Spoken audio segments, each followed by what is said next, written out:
मार्फत की दुनिया के मुअज़्ज़ज़ दोस्तों, मैं हूँ सईदा शहज़ादी और आप तमाम देखने और सुनने वालों को अस्सलामु अलैकुम। नाज़रीन गिरामी, इमाम महदी अलैहिस्सलाम के ज़हूर के बाद क्या जिन्नात भी इमाम महदी अलैहिस्सलाम के लश्कर के हमरा होंगे या फिर वो दज्जाल के लश्कर में शामिल होंगे? सारे जिन्नात इमाम महदी अलैहिस्सलाम के हाथों पर बैत करेंगे। देखिए, मैदाने करबला में योमे आशूरा जब नवासा रसूल ने हल मिन नासर की सदा बुलंद की तो कायनात के जर्रे जर्रे ने आपकी सदा पर लब्बैक कहा। चरिंद परिंद, हैवानात, इंसान, जिन्नात, हत्ता के फरिश्ते भी इमाम अली मुकाम की सदा पर मैदाने नैनवा पहुंचे। हर किसी ने इमाम हुसैन अलैहिस्सलाम से इजाजत तलब की, लेकिन इमाम अली मकाम ने किसी को लड़ने की इजाजत ना दी।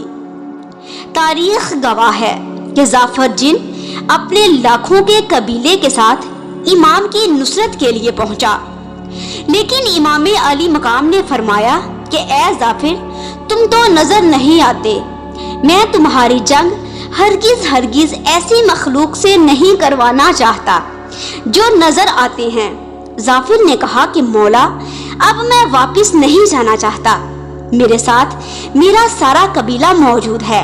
मेरी ये ख्वाहिश है कि मैं कौमी अशकिया से लड़ूं। इसके बेहद इसरार पर इमाम ने फरमाया कि जाफिर, अगर तुम लड़ना ही चाहते हो तो हमारे कायम की फौज में शामिल होकर दुश्मनाने दीन को खत्म कर देना। तारीख में मिलता है कि जाफर जिन आज तक इमाम महदी अलैहिस्सलाम के ज़हूर के इंतजार में है। जब इमाम महदी अलैहिस्सलाम ज़हूर फरमाएंगे तो जाफर जिन इमाम महदी अलैहिस्सलाम के लश्कर में शामिल हो जाएगा। अल्लाहुम्मा सल्ली अला मुहम्मद व आले मुहम्मद व अजिल फरजहुम अजमाइन।